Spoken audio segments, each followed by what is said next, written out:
A continuación, Noticiero Telesucesos. Clasificación A. Apto para todo público.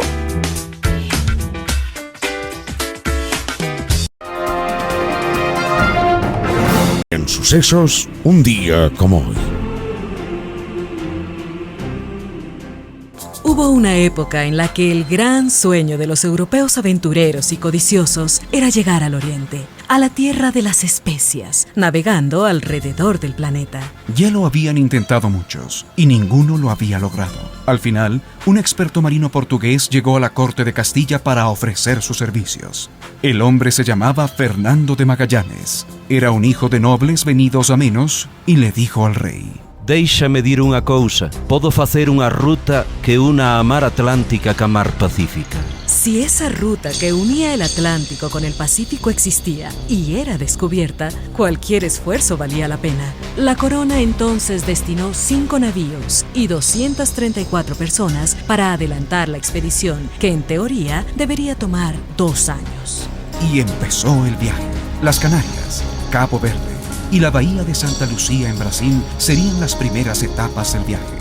Después llegaron al Río de la Plata y más al sur, explorando rutas diferentes para encontrar el paso. Tras un mes de ardua lucha, llegaban al Pacífico. Magallanes había conseguido su primer objetivo: cruzar el Atlántico. Y ahora lograba lo que antes parecía imposible: llegar al oriente enfilando su proa al occidente. Después de indescriptibles aventuras, Magallanes llegó a la isla Cebú, donde consiguió que el rey se convirtiera al cristianismo. Eufórico, pensó que todas las tribus del archipiélago iban a aceptar la sumisión, pero se encontró con duras sorpresas. En Mactán, un archipiélago filipino, el jefe no aceptó negociar y Magallanes ordenó arrasar la ciudad principal y matar a todos los indígenas. Al mando de 60 hombres inició el asalto. Pero fue tarde cuando descubrió que los indígenas eran más de 1000 aguerridos combatientes. Magallanes logró escapar de milagro, pero fue herido en una pierna. Ordenó la retirada, intentó reembarcar, pero murió a las pocas horas. Aunque había descubierto el paso entre el Atlántico y el Pacífico, nunca regresó a su tierra. Y un día como hoy, estaba descubriendo el paso a la eternidad. Fue en esta fecha, 27 de abril de 1521. En sucesos, un día como hoy.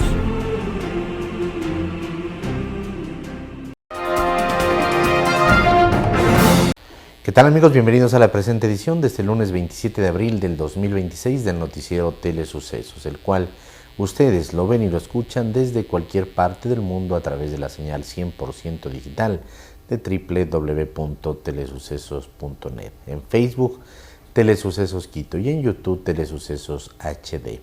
Vamos con los titulares de la presente emisión. Titulares. Consejo de Participación y Control Social designa a Mercedes Caicedo como presidenta de la Judicatura. Requisitos y cómo aplicar a las 1.535 vacantes para el Ministerio de Educación.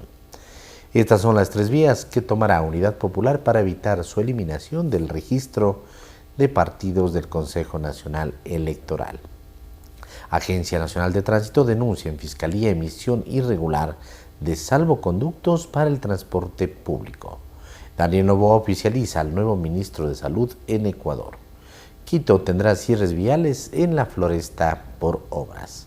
El editorial será de Santiago Basabe, Gobierno Errático. Tendremos entrevistas con Mauricio Pozo, analista económico. El tema: medidas económicas acordadas por el gobierno con el Fondo Monetario Internacional. Ángel Horna, exsecretario de la Federación de Abogados, acerca de la elección del titular del Consejo de la Judicatura. Vamos con el desarrollo de la información. Un noticiero pensado para usted porque se lo merece. Nos acercamos a la realidad desde diferentes perspectivas. Noticiero Telesucesos. Primera parte del noticiero Telesucesos con las noticias más importantes del día.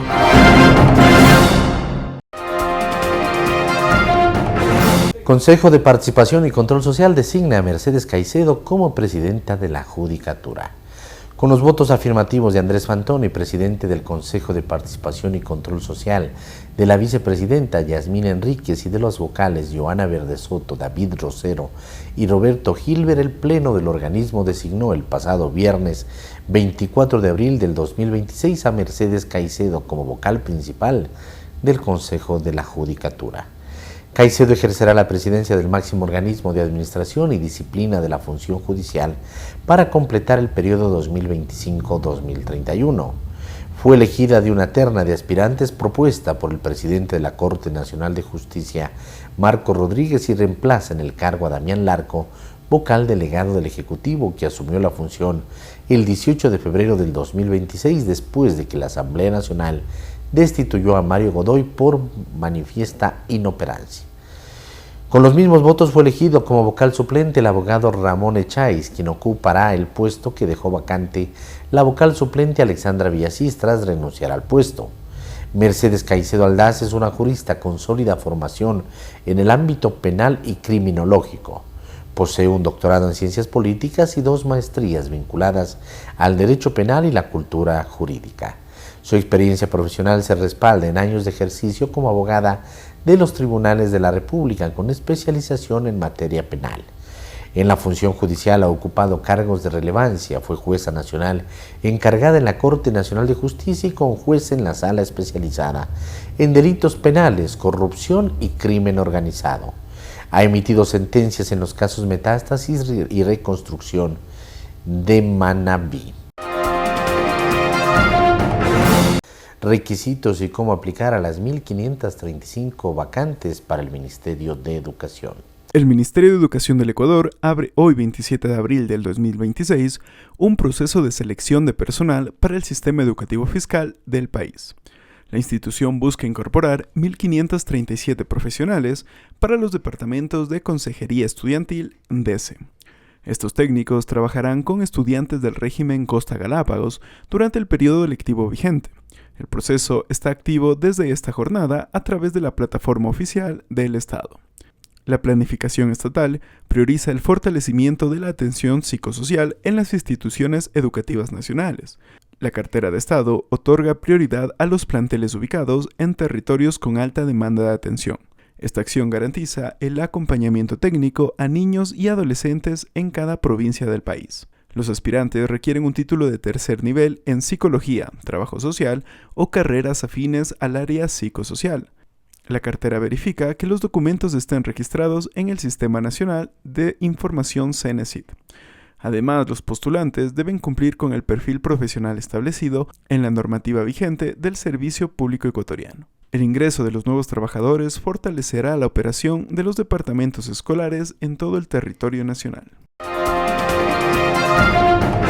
Estas son las 3 vías que tomará Unidad Popular para evitar su eliminación del registro de partidos del Consejo Nacional Electoral.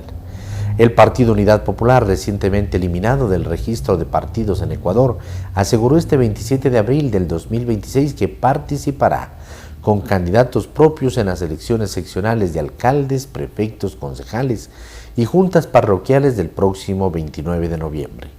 Los dirigentes de la Unidad Popular reaccionaron este lunes a la decisión del Consejo Nacional Electoral de empezar el proceso de liquidación de esa organización política y la consecuente eliminación de registro de partidos nacional.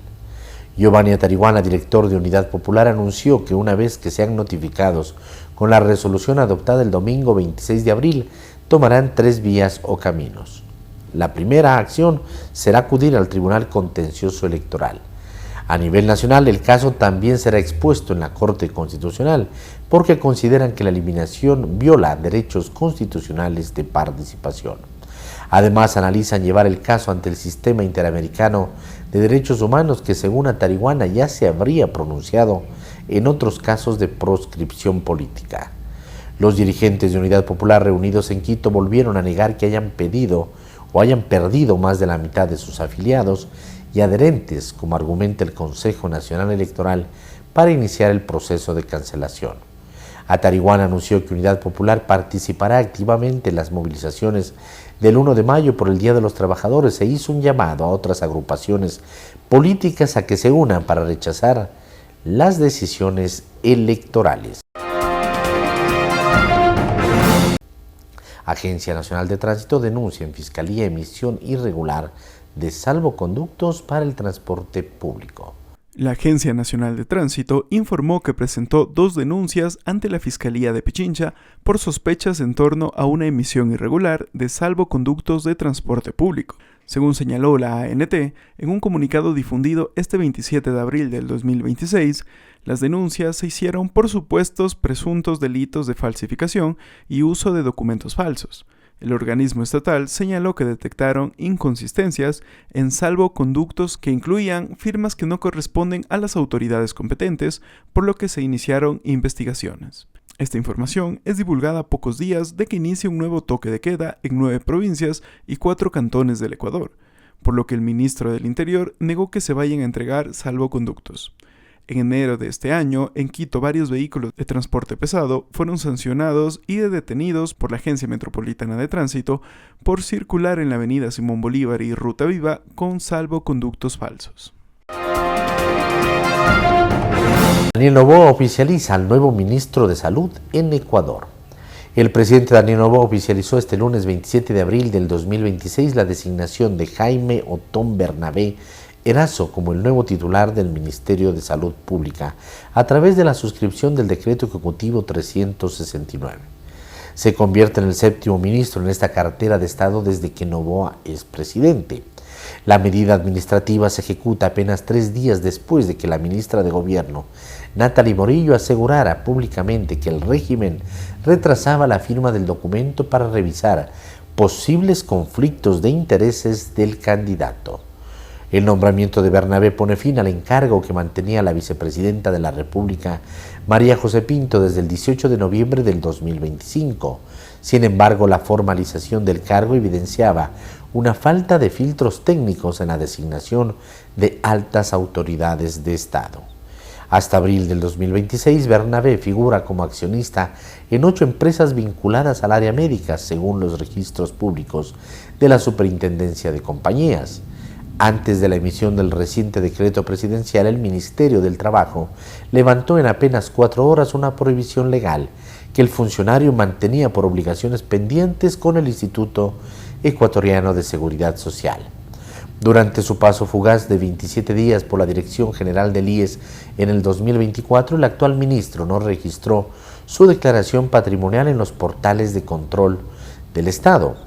El nuevo ministro tendrá que afrontar un sistema de salud pública en crisis, el abastecimiento de medicinas en los hospitales, la corrupción en procesos de contratación y la presencia de grupos de crimen organizado en las casas de salud son algunos de los problemas de los que los anteriores ministros habían ofrecido sin éxito abordar en sus administraciones. Quito tendrá cierres viales en la Floresta por obras. Los cierres viales en el sector de la Floresta, al norte de Quito, comienzan el 30 de abril del 2026, según informó el municipio de Quito. Estas obras traerán desvíos en varias calles del barrio. El proyecto abarca una reconstrucción integral que intervendrá 15 kilómetros de vías distribuidas en 25 calles.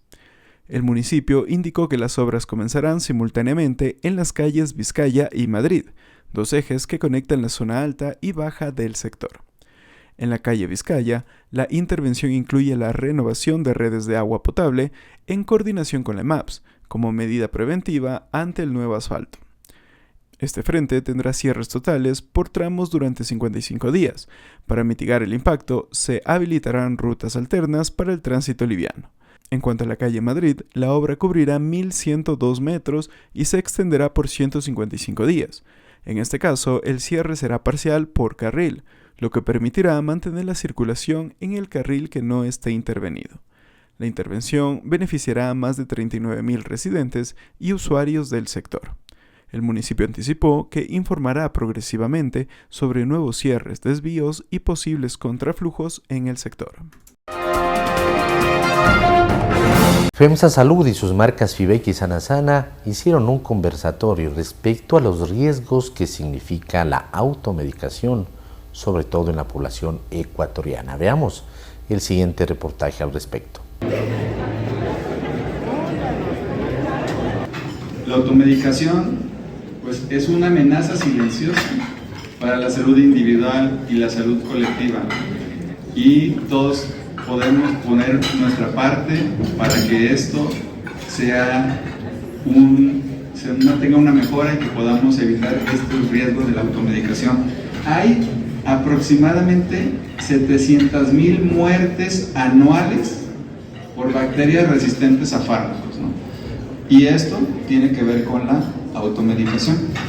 Y hay más de 10 millones de vidas en riesgo para el 2050 si este problema sigue avanzando, ¿no? Entonces son datos sumamente alarmantes. Esto es a nivel mundial y son datos de la Organización Mundial de la Salud. Son herramientas terapéuticas y cuando se usan mal, el riesgo es real. Son efectos adversos, se puede generar una dependencia, se puede generar también una resistencia bacteriana.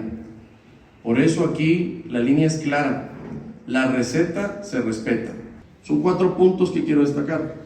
El primero, y estamos en eso, porque va a sonar muy arrogante y no lo hemos logrado, estamos trabajándolo, de hecho lo trabajamos todos y cada uno de los días, pero aseguramos el abastecimiento y cobertura a nivel nacional, con el stock adecuado por tratamiento.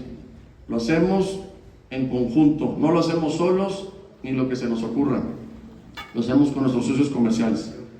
Integramos un protocolo y capacitamos a nuestros héroes con mandil, que son quienes reciben todos los días a nuestros clientes y pacientes, que son los suyos también, para el correcto registro de las recetas sanitarias en el sistema, cosa que no hacíamos antes, o lo hicimos y lo dejamos de hacer, y ahorita lo estamos fortaleciendo. Queremos destacar de manera especial el esfuerzo que cada uno de sus establecimientos ha realizado para la implementación y el sostenimiento de la campaña La receta se respeta. Entendemos que garantizar que el paciente reciba exactamente lo prescrito por el facultativo implica una gestión administrativa rigurosa y un compromiso inquebrantable con la seguridad del paciente. Al respetar la receta, ustedes están previniendo los errores de medicación y asegurando que el tratamiento sea efectivo, pero su labor va más allá: el estricto cumplimiento de las buenas prácticas de farmacia. Desde Alafar creemos profundamente en esta visión y como gremio respaldamos a todos los que se quieran sumar a esta iniciativa. Creemos en una industria que innova, pero que también escucha, que crece y que contribuye a la sociedad, que compite sí, pero que también dentro de los principios éticos y que entiende el verdadero desarrollo solo es posible mejorando la vida de los pacientes. Una más, un poquito más sonrientes, 2 y 3. Continúa. Una más, sonrientes, 2 y 3. Es una campaña muy linda con nuestras dos marcas, tanto Fideca como Sanasana. Sanasana que la tengo en el corazón, ahí es donde está el centro de la población, la base de la pirámide. Y bueno, lo que nosotros estamos haciendo es, en conjunto con las autoridades, con el gremio, con los laboratorios, que son nuestros socios comerciales, es crear esa cultura de que realmente se respete lo que el médico receta. Y esa parte va con Fideca y con Sanasana en el aspecto de la dispensación correcta y de respetar, pero a la vez también promover que se vaya erradicando la automedicación, o sea, el confiar en su médico, el ir con los doctores, el hacer esa vuelta y no pues a lo mejor dar por sentado que es lo mismo que padeciste en meses anteriores. Estimados amigos y amigas, gracias por estar con nosotros en este programa de Telesucesos. Hoy nuevamente voy a tratar un tema ya tratado hace algún tiempo atrás, pero que es necesario porque las cosas cada vez se complican más. Y este tema nuevamente tiene que ver con la situación financiera del Seguro Social ecuatoriano, especialmente dos sistemas que administra el seguro. Primero, el de pensiones, o sea, la jubilación, y el segundo, el seguro de salud. Cada vez las cosas se complican financieramente. ¿En qué sentido? De que el seguro tiene irremediablemente que seguir desinvirtiendo tiene que seguir utilizando sus reservas, que cada vez son menores, para financiar el déficit que tiene en el sistema de pensiones, en el sistema de salud y otros sistemas que administra, como el Seguro Social Campesino. En el sistema de pensiones, o sea, la jubilación, hay una contribución, pues como ustedes saben, queridos amigos y amigos, que lo formulan de sus salarios los trabajadores que son afiliados al Seguro Social ecuatoriano. Y también los empresarios que son los patronos. Y aparte de eso, hay una contribución del 40% que por ley tiene que hacer el gobierno nacional. No importa qué persona natural esté en el gobierno. Hoy está el señor Noboa, pero está obligado a pagar, a contribuir. Eso dice la ley, ¿sí? Sin embargo, hay una deficiencia. ¿Por qué?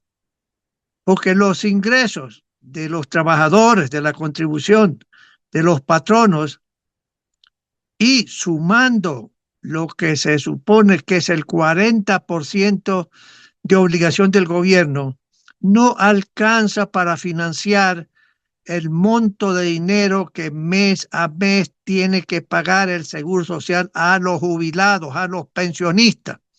No alcanzan. El gobierno no solamente que se sigue atrasando en el pago legal y obligatorio, sino que no contribuye realmente con el 40%. Ya una serie de técnicos en el sector privado que forman parte de lo que se llama la mesa de seguridad han indicado al gobierno: usted no está contribuyendo con el 40%, sino en términos concretos menos del 30%. Y de ese punto de vista, usted sencillamente está violando la ley, le dicen al gobierno.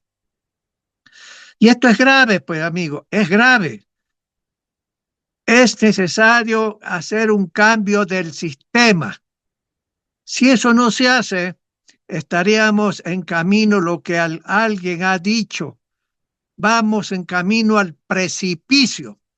Yo, en cambio, no he utilizado esas expresiones que utiliza un distinguido amigo y economista que fue presidente de una comisión que formó el señor Lazo cuando fue presidente para que haga un estudio sobre este tema del sistema de pensiones, su sostenibilidad o insostenibilidad financiera y qué hacer hacia el futuro. Este distinguido economista, muy respetable, ha utilizado esa expresión: vamos caminando hacia un precipicio. ¿Por qué? Porque sencillamente cada vez los recursos que tiene o reservas que tiene el seguro para seguir financiando a los jubilados cada vez se reduce y llegará un momento en que dirá el seguro: no puedo pagar jubilados sino con atraso de 1 mes, 2 meses, 3 meses. Yo he dicho que eso implicaría una explosión financiera, porque no solamente el problema es del sistema de pensiones, sino el seguro de salud. Y naturalmente que hay que reformar el sistema. Ya no es financieramente, no es sostenible este sistema que se llama de reparto. ¿Sí? Por ejemplo, uno de los temas que los técnicos utilizan, no solamente en Ecuador, sino en todas partes del mundo: ¿cuántos afiliados y por lo tanto contribuyentes como trabajadores o afiliados al Seguro Social ecuatoriano en el sistema de pensiones, cuántos existen por cada jubilado? Hace algunos años, allá por el año 23, si mal no recuerdo, creo que eran de 6 a 1. Hoy están pues en un coeficiente muchísimo menor. El número de jubilados que crece mes a mes y año a año para recibir la pensión porque se jubilan, sea porque han cumplido todos los requisitos que la ley exige para jubilarse después de trabajar X número de años en la empresa privada, en la empresa pública, etcétera, etcétera, etcétera, y vivir sus últimos años de jubilación, vivir del seguro social, de las pensiones. Para eso han contribuido durante toda su vida con un porcentaje X de su salario. Y esto, queridos amigos, este coeficiente naturalmente ya no son de 6 ni de 7. Lo ideal sería, como muchos técnicos a nivel internacional dicen, debe ser 8 afiliados por cada pensionista. 8. Hace algunos años era 6, ahora es mucho menos de 4 y sigue bajando. ¿Por qué?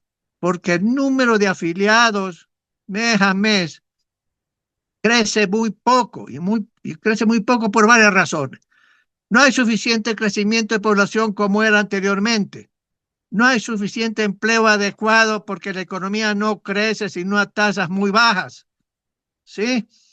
Pero el número de jubilados sencillamente sigue creciendo y por lo tanto el monto total que hay que pagar supera las contribuciones de los trabajadores, de los empresarios y del famoso 40% que no lo paga cumplidamente ni en su totalidad el gobierno nacional.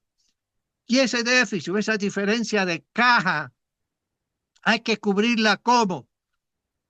Con reservas, pues, y las reservas que tiene el Seguro Social. Pero estas reservas, el monto, se va reduciendo lenta y gradualmente. Llegará un momento en que no hay plata para pagar a los jubilados. Alguien dice sencillamente, oiga, usted está pues haciendo advertencias que nunca llegan, que nunca llegan y que nunca llegan. Naturalmente que esto no se trata de ponerse pesimista, sino realista. Hay que impedir que realmente caigamos en el precipicio. O que venga una explosión financiera como el año 1999, año 2000. De tal manera que es necesaria una reforma radical, no una forma simplista. Alguien está indicando que una de las formas sería sencillamente seguir con el sistema de reparto, aumentando la edad de jubilación 5 años. Sí, eso patearía la pelota un poco algunos años hacia el futuro, pero no corrige los problemas de fondo. O alguien puede decir, aumente las contribuciones, aparte del aumento de los años para jubilarse, aumente las contribuciones y naturalmente pues los trabajadores dirán, ya mi sueldo ya no me alcanza, pues yo no puedo contribuir más. Y los empresarios dirán, pues oiga, la mano de obra cada vez se vuelve más cara en el Ecuador, no es conveniente, no es conveniente. Bueno, entonces pues, ¿qué hacen? Sigue el sistema hasta que sencillamente haya la explosión financiera. Y eso, amigos, no es solamente pues un caso del Ecuador. Este sistema de reparto también está en problemas sumamente graves en algunos países de América Latina, de Europa.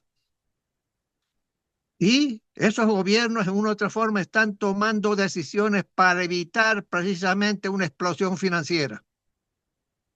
Pero aparte del sistema de salud, perdón, de pensiones, tenemos el sistema de salud que administra el Seguro Social ecuatoriano.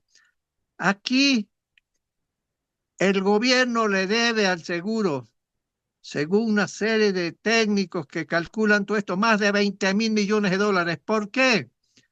Porque en el pasado, por ejemplo,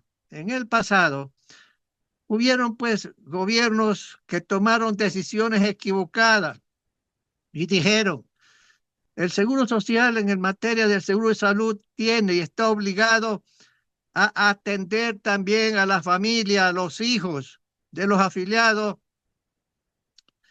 hasta 18 años, sin financiamiento de ningún tipo, sin financiamiento. Entonces la carga sobre los recursos del Seguro Social cada vez pues son más complicados, porque el número de la familia crece menos que en el pasado, pero va creciendo. Y el número de hijos también sigue creciendo, menos que antes, pero sigue creciendo.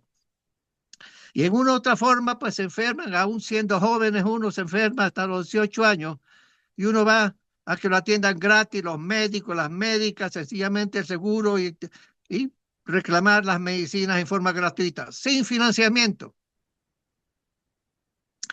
Y esto ha permitido ir acumulando deuda porque el gobierno no paga, no reconoce el monto total.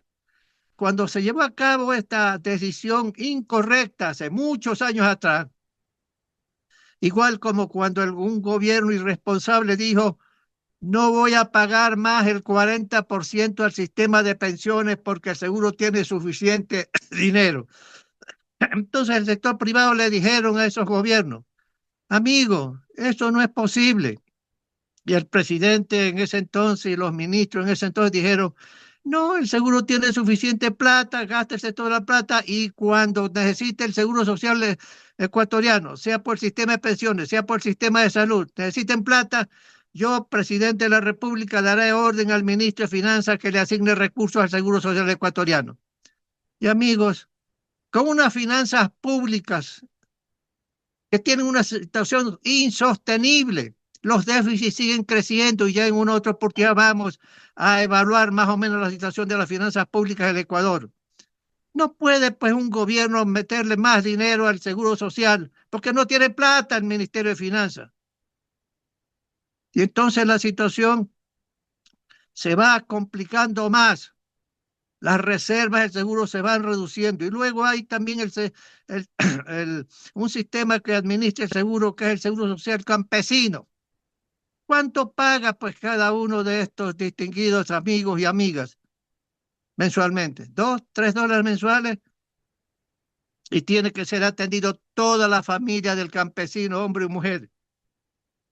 ¿De dónde sale esa diferencia pues? Porque eso es un déficit naturalmente que atender en el seguro social campesino, atender a los campesinos, a su familia, a su mujer, a sus hijos hasta 18 años de edad. Cuesta mucho más porque los $2 o $3 de contribuciones mensuales, estimados amigos. ¿Y la diferencia quién la pone? Las reservas del seguro social en que el seguro y la administración comienza a mover un poco de plata de un fondo a otro fondo dependiendo de qué cantidad de dinero tiene cada uno de estos sistemas. Esto no es posible seguir manteniendo, amigos, así. Hay algo que es positivo en estos días, entiendo yo, que desde la presidencia se ha llamado a algunos miembros de la mesa de seguridad, 3 caballeros, que han asistido a la presidencia a hablar con altos funcionarios del gobierno sobre el problema del seguro social, sobre el sistema de pensiones, por ejemplo. Y estos 3 caballeros, uno de ellos pues es un actuario, especialista en cálculo actuarial, han explicado la situación al gobierno. Y no es que el gobierno no sabe, o se hacen los tontos, se hacen los ignorantes o algo está pasando en el gobierno. En todo caso le han explicado, le han hecho un diagnóstico a lo que ya conocen y le han indicado lo que tiene que hacer el gobierno en esta materia. Hay que hacer la reforma, hay que hacer la reforma. No hay que seguir manteniendo el sistema de reparto porque eso ya no da más. No da más en el Ecuador como en otros países. Se está reformando porque tampoco da más el sistema de reparto. Funcionó durante varias décadas. Sí, funcionó, pero ya no funciona, ya no funciona.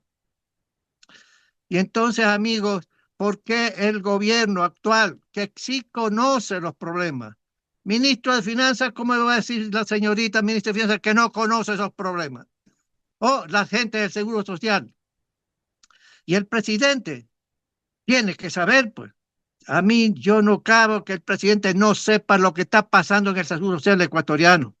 No se puede seguir abusando de los recursos escasos que cada vez son menores del Seguro Social ecuatoriano. No se puede. Hay que hacer las reformas necesarias. Y no solamente el sistema de pensiones, sino hay que saber si el sistema de salud pasa del Seguro Social al Ministerio de Salud o no. Naturalmente que hay los sindicalistas, los trabajadores y otras series de personas más que se oponen a que el seguro de salud del Seguro Social vaya al Ministerio de Salud. Porque se dicen, si actualmente tengo problemas de atención en el seguro de salud, en el seguro social ecuatoriano. Voy al Ministerio de Salud, eso es 3 veces peor. No me atienden nunca, no hay medicina, me muero ya. Amigos, este es un problema serio. Créanme, serio. Y no podemos permitir que siga progresando en esta forma, esta situación compleja, porque vuelvo a repetir, o será en X tiempo, 2, 3 años o 4 años, depende de qué medidas administrativas se pueda tomar para ir alargando el sistema, y nos vamos al precipicio, como dice pues Augusto de la Torre, o se viene lo que yo he denominado una explosión financiera del Seguro Social ecuatoriano. Y esa explosión financiera del Seguro Social ecuatoriano se va a irradiar a todo el sistema económico y político del Ecuador. Y eso no le va a convenir a ningún político en el poder, ni a ningún político que aspira al poder. Presidente Noboa, tome decisiones. Reforme sistemáticamente este sistema. No da más. Hágame el servicio de escuchar, no a mí, sino a los diferentes técnicos de la Mesa de Seguridad o de la comisión presidida por el economista de la Torre, un buen y respetable profesional. Diga, instruya a la gente del seguro, sus delegados y al ministro de Finanzas, que en otra forma se pongan de acuerdo en resolver los problemas. El problema de la deuda de salud, por ejemplo, 20,000 y pico de millones de dólares. ¿Ah? Que yo todavía no chequeo todo, que no chequeo, y todo el mundo sigue chequeando, y nunca se pone de acuerdo cuánto es el monto de la deuda de salud. Pero son más de 20,000 millones de dólares. Hay que resolver los problemas, para eso se está en el poder, resolver los problemas. Amigos, discúlpeme por ser tan insistentes y tan enfáticos, pero este es un problema sumamente serio en el país que hay que resolverlo. Gracias, amigos y amigos. Nos veremos la próxima semana. Mauricio Pozo estuvo en Radio Sucesos. Él es analista económico. Habla de las medidas económicas acordadas por el gobierno con el Fondo Monetario Internacional. Escuchemos lo que opina.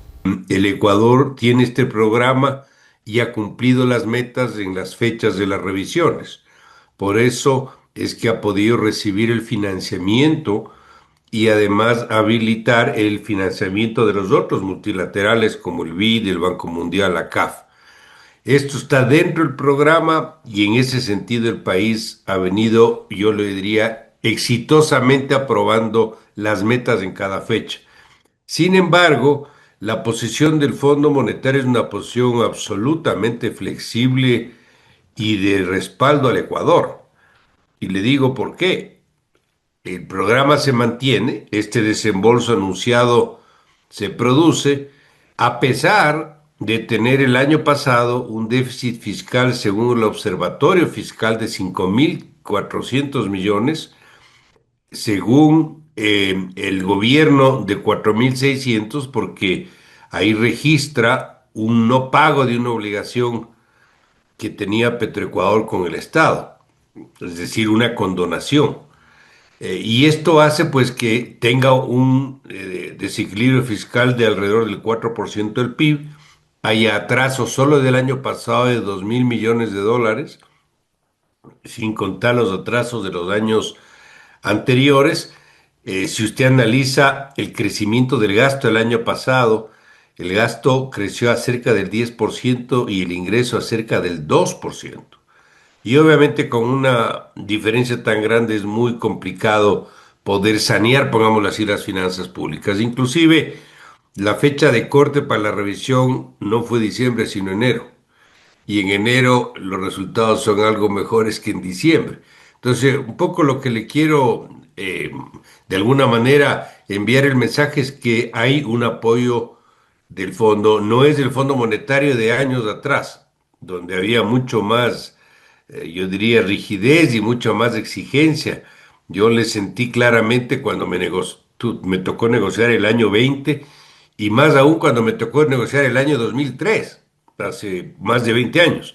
Entonces veo la diferencia. Yo no es que estoy promoviendo que le apriete el cuello al Ecuador, Claro. Pero el problema de esto es que esto no necesariamente le da sostenibilidad. Por esa razón, efectivamente, como usted anota, van a tener que entrar en ciertos ajustes en las próximas fechas, en lo que queda del año. Este es un programa 4 años, como se mencionó, y dentro de eso sí está en el libreto, pongámoslo así, una reforma tributaria.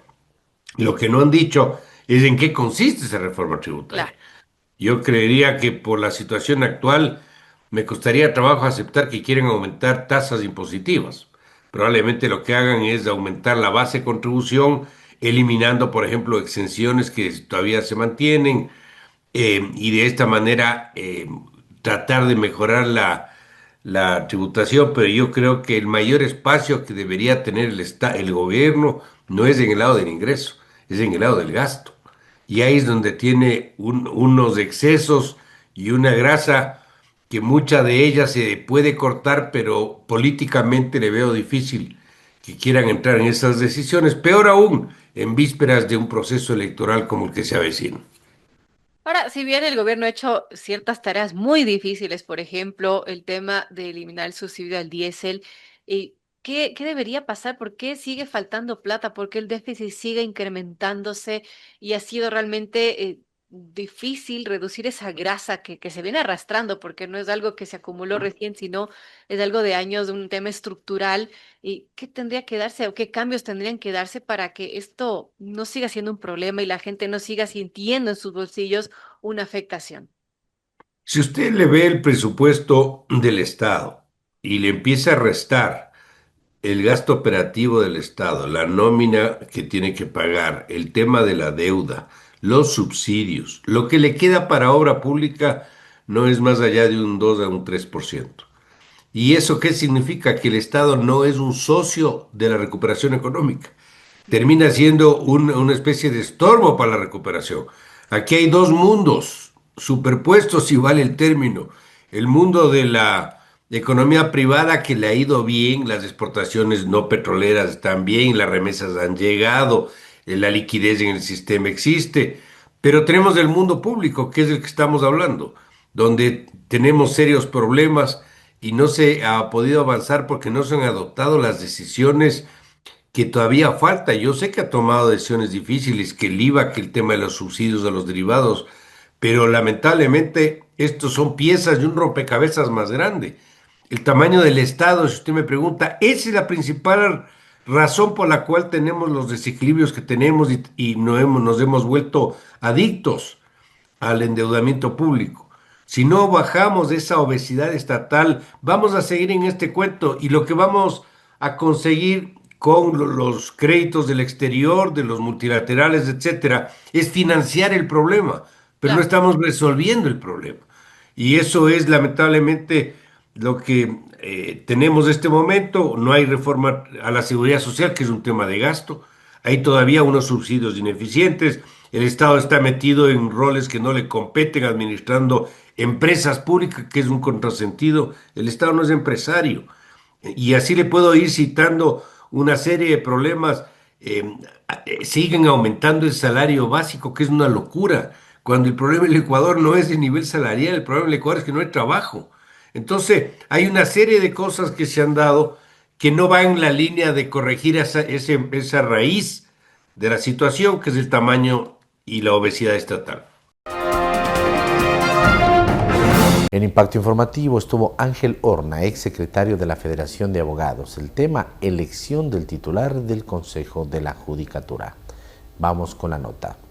Si el problema de la justicia se solucionara nombrando a un presidente, ya estaría solucionado el problema principal que tenemos, que es una crisis de la justicia. Creo que va más allá de un nombramiento.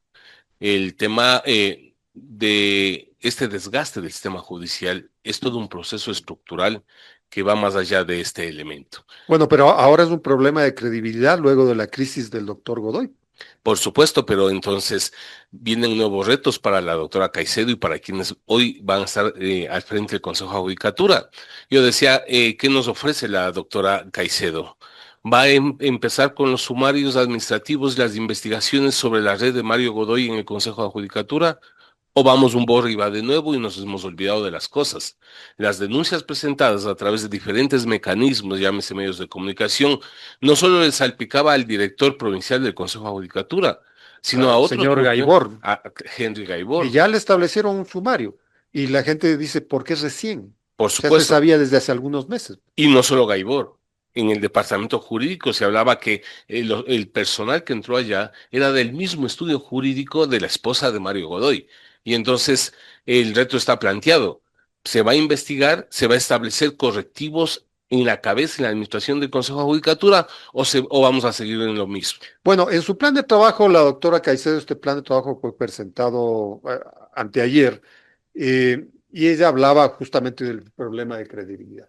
Pero ya dentro de los ofrecimientos decía, se necesita $200 millones para la readecuación del sistema de justicia que está en soletas.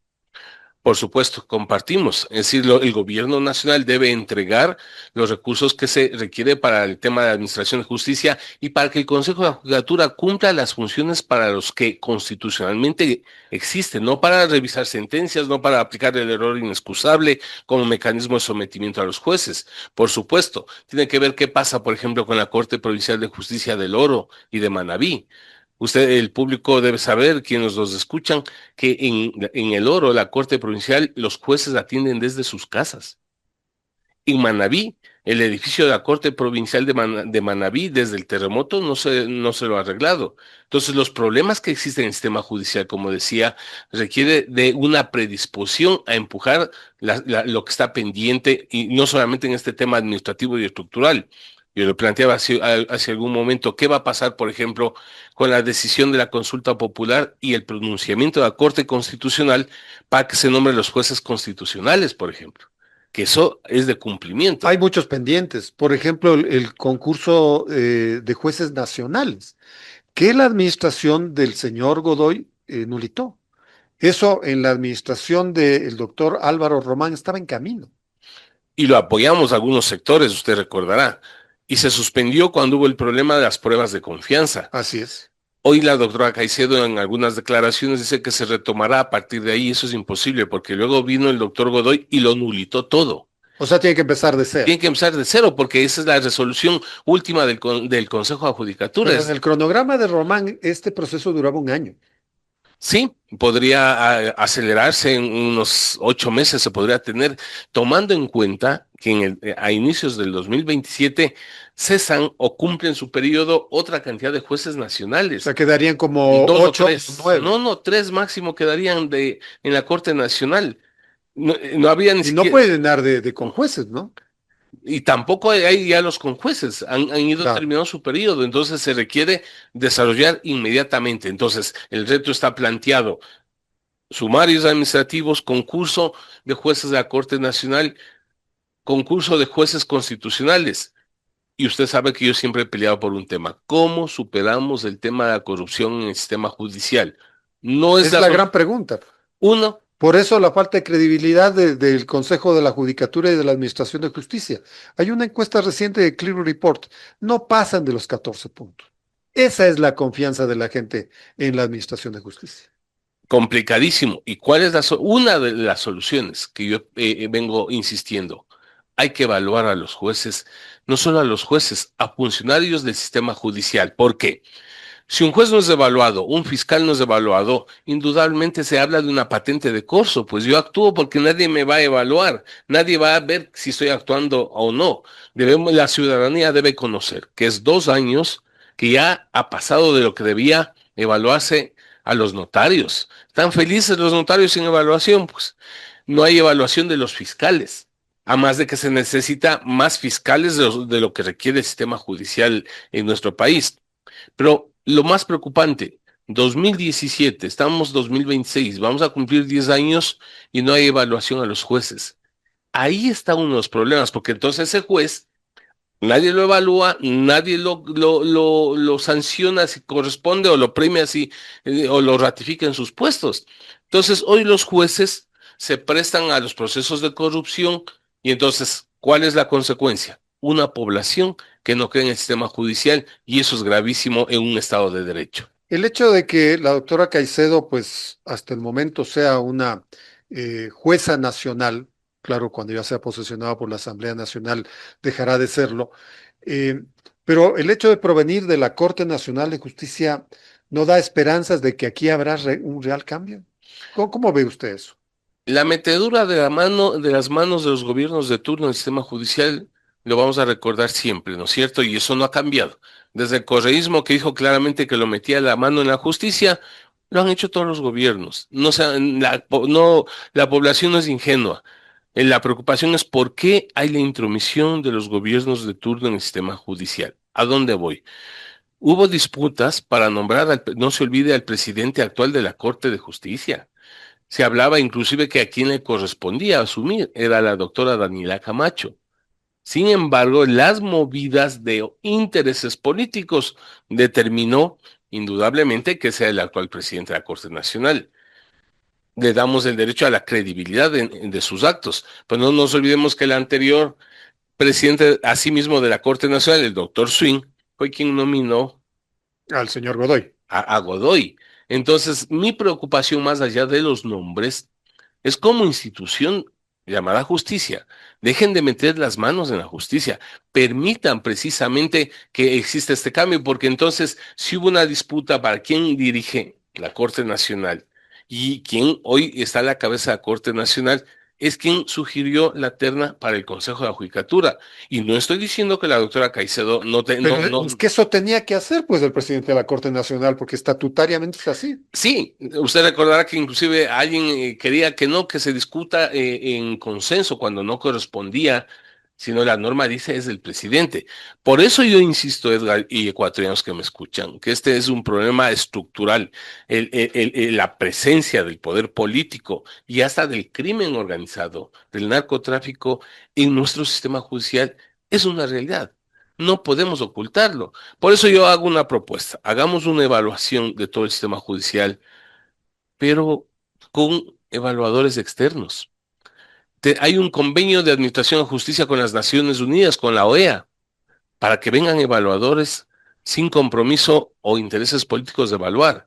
Con veeduría de la ciudadanía, de los gremios, de los abogados y los que sean necesarios, porque si no recuperamos la confianza en el sistema judicial, vuelvo a insistir, los ecuatorianos vamos de tumbo en tumbo sin saber a quién acudir. ¿Qué dice la población? Más se demora la policía en cogerles presos en que los delincuentes salgan. Y entonces hay una desconfianza complicada en nuestro país.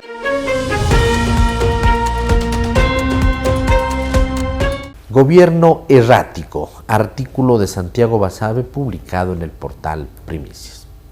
Errático, que se mueve sin rumbo fijo o sin asentarse en un lugar. Impredecible o que cambia con frecuencia. Ahí la definición de diccionario. Gobierno errático, aquel que no ha definido una agenda específica que permita avisorar objetivos en el campo político, social y económico. Administración estatal que por la forma titubeante de asumir decisiones clave incrementa la incertidumbre a nivel de actores sociales y o agentes económicos. Ahí la definición del manual básico de la vida política. Desde lo general hasta lo particular, estamos frente a un gobierno errático. Algunos ejemplos. Luego de 5 meses y más sin política de salud pública, el gobierno anuncia que designará ministro para ese sector. El ungido pronto es empapelado en redes sociales y medios de comunicación con una serie de irregularidades en su vida pública que acumulan más espacio que sus propias credenciales profesionales. El gobierno no reacciona ni para posesionar de una vez al marchante ni para proponer otro nombre. Pasan los días y a la fecha el país se mantiene entre la incertidumbre de seguir en el columpio de la inacción o pasar a la resbaladera de las denuncias y las dudas sobre la idoneidad de quien podría hacerse cargo de esa cloaca de corrupción y delincuencia organizada que se llama Ministerio de Salud Pública. Ahí hay una cloaca, indudablemente, pero eso tampoco debe llevarnos a caer en la trampa de pensar de que no hay forma de salir medianamente airoso de ese embrollo. En el pasado el país tuvo gente capaz y honesta a cargo de ese ministerio. Plutarco Naranjo, Luis Sarracín, Karine Vance o Jimena Garzón son solo algunos de los nombres que destacan. Algo similar ocurre en ambiente y energía. Tras varias turbulencias políticas, muchos desatinos en materia energética y una no despreciable cantidad de escándalos que rayan en las conductas que describen ese viejo y mal usado libro que acá llamamos Código Orgánico Integral Penal, el gobierno decide hacer un cambio. A través de la Secretaría de Comunicación de la Presidencia, que es la Red X, se anuncia el nombre de quien será el nuevo encargado del ministerio y casi de inmediato las críticas aparecen. Las objeciones son de menor calado que en el caso del posible nuevo ministro de Salud, pero acá el gobierno sí cambia el timón brevemente. Para salir del atolladero, las lumbreras de Carondelet acuden a la estrategia política del gran Bob Esponja, la vieja confiable, la que está para todo y para nada. Esa que sirve para tapar conflictos a la brevedad sin resolver mayor cosa. Algo similar a lo que ocurre con el bacheo de calles de nuestras ciudades. Tapan un hueco para que otro se abra más rápido que tarde.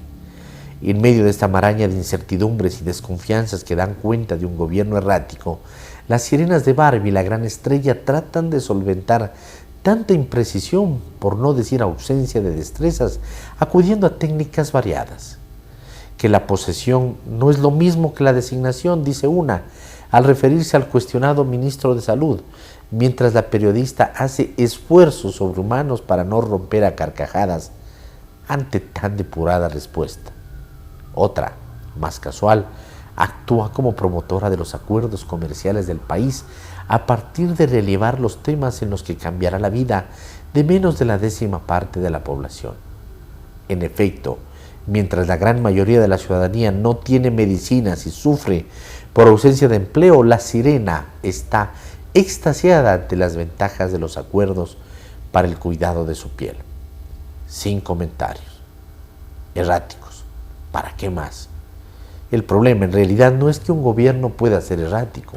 Al inicio de una gestión presidencial siempre hay temas y estrategias que se van puliendo y mejorando, intentando así reducir el margen de improvisación y el consiguiente efecto social de desconfianza ciudadana e incertidumbre económica.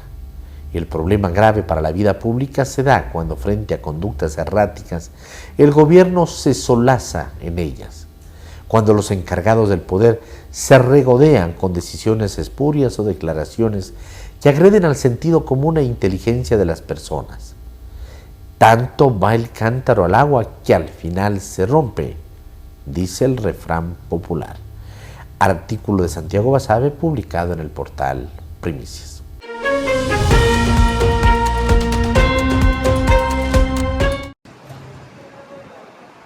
En la apertura del lunes, los mercados petroleros volvieron a reaccionar negativamente ante la noticia de que la segunda ronda de conversaciones de paz entre Estados Unidos e Irán se había estancado durante el fin de semana. El precio del crudo Brent volvió a subir otro 1% hasta superar los 96 euros por barril, lo que eleva el incremento semanal al 10%. Donald Trump anunció el sábado que Estados Unidos sigue sin estar dispuesto a sentarse a la mesa de negociaciones en Pakistán con representantes del Estado persa, ya que Teherán no está cumpliendo sus exigencias y tampoco está claro quién lidera exactamente el país. Debido a los ataques con misiles iraníes, los petroleros deben seguir evitando el estrecho de Hormuz, por el que antes pasaba una quinta parte del comercio mundial de crudo. Al ministro de Asuntos Exteriores iraní, Abbas Araghchi, le gustaría que su aliado Omán se sumara a la seguridad del estrecho en el futuro. De hecho, viajó a San Petersburgo el lunes para discutir el acuerdo sobre Oriente Medio con Vladimir Putin.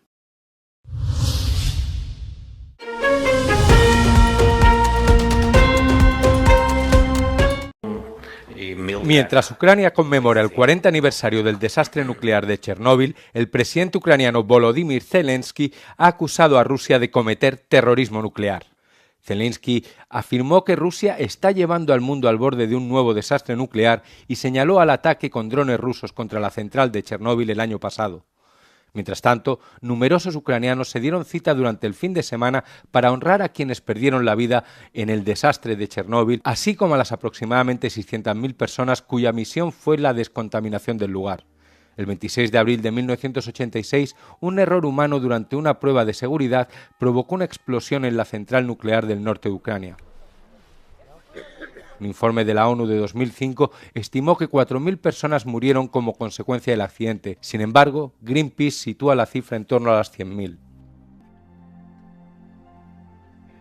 Los ataques rusos contra Ucrania continuaron en el 40 aniversario del desastre nuclear, con al menos 3 muertos y 4 heridos entre la noche del sábado y la madrugada del domingo. 2 de las muertes se registraron en la región nororiental de Sumy, en la línea del frente, mientras que otra persona falleció en Dnipro, según informaron funcionarios regionales.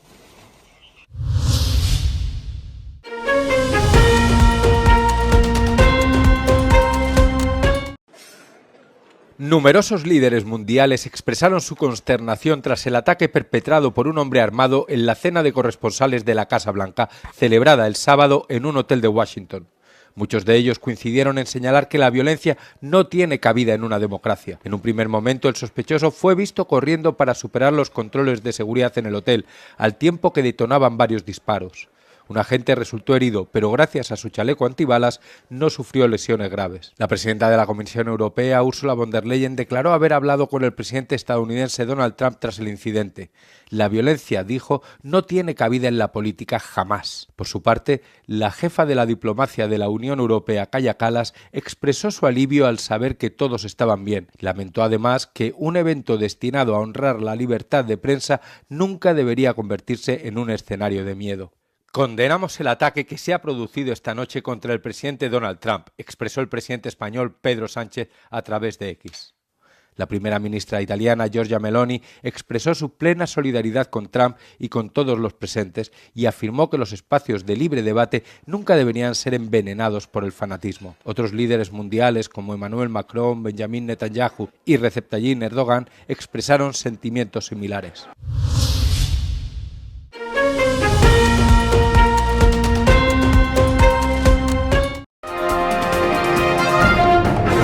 Gracias amigos por acompañarnos en la presente edición del noticiero Telesucesos. Nos vemos en una próxima ocasión. El noticiero Telesucesos es retransmitido de lunes a viernes a las 7 horas por Radio Planeta Sur 106.1 FM de la ciudad de Loja. Noticiero Telesucesos. Las opiniones vertidas en este espacio por la producción y dirección del programa son de exclusiva responsabilidad de sus autores y de quienes intervienen en ellos.